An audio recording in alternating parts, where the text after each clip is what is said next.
Hello दोस्तों, नमस्कार। स्वागत है आपका आज की इस वीडियो में। आज की इस वीडियो में करने वाले क्लास 9th की प्रश्नवाली 12.1 का क्वेश्चन नंबर 4, ठीक है। जो कि क्वेश्चन नंबर 4 यहाँ पर दिया हुआ है। कह रहे हैं उस त्रिभुज की क्षेत्रफल ज्ञात कीजिए जिसकी दो भुजाएं 18 सेमी और 10 सेमी तथा उसका परिमाप 42 सेंटीमीटर है, ठीक है। तो चलिए इसको हल करते हैं।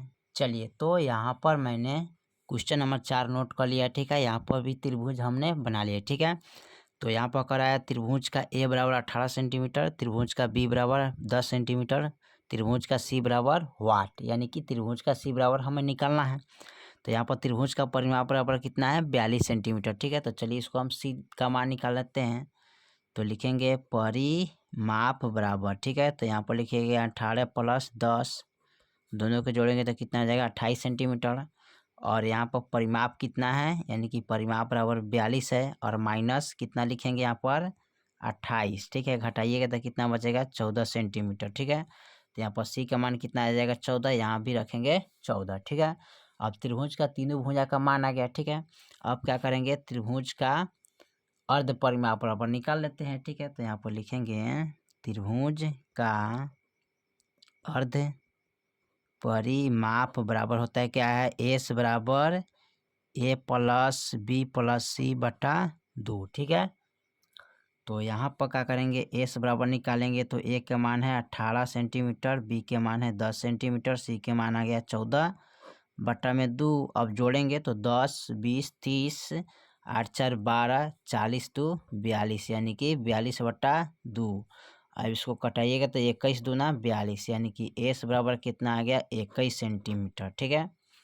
अब इसको क्या करते हैं, त्रिभुज का क्षेत्रफल बराबर, ठीक है। अब लिखेंगे, अब त्रिभुज का क्षेत्रफल बराबर होता है √under S into S minus A into S minus B into S minus C, ठीक है।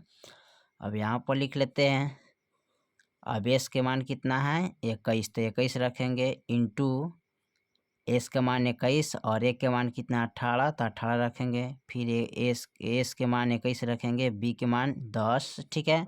फिर एस के मान यहाँ पर कितना है 21 और सी के मान कितना है 14, ठीक है। अब इसको हम घटाएंगे तो कैसे घटाइएगा, देखिए यहाँ पर तो 21 के 21 हो जाएगा रूट, और 18 यानी कि 21 में से 18 गया 18, 19 20 21, यानी कि 3 बचेगा ना।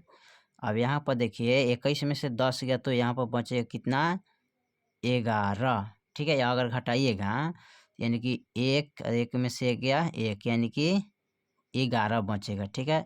यहाँ पर घटाएंगे तो कितना बचेगा, यानी कि 21 में से 14 गया, 14 15 16 17 18 19 20 21, 5 6 7 7, यहाँ पर कितना बचेगा, 7 बचेगा। तो यहाँ पर 7 लिखेंगे, ठीक है।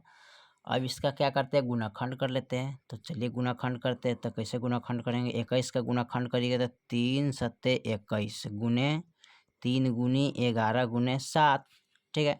अब इसमें करते हैं क्या है, जोड़ा लगाते हैं, ठीक है। तो जोड़ा 3 का, ठीक है, 7 का जोड़ा लग गया, तो यानी 2 गो 3 के बदला 1 गो 3 लिखते हैं, गुने 2 गो 7 के बदला 1 गो 7 लिखते हैं, ठीक है। यहाँ पर बच गया 3, तो 3 का जोड़ा नहीं है तो ये क्या हो जाएगा, सॉरी यहाँ पर 11 बच गया ना, तो 11 का जोड़ा नहीं है तो √अंडर 11 ही रह जाएगा, ठीक है।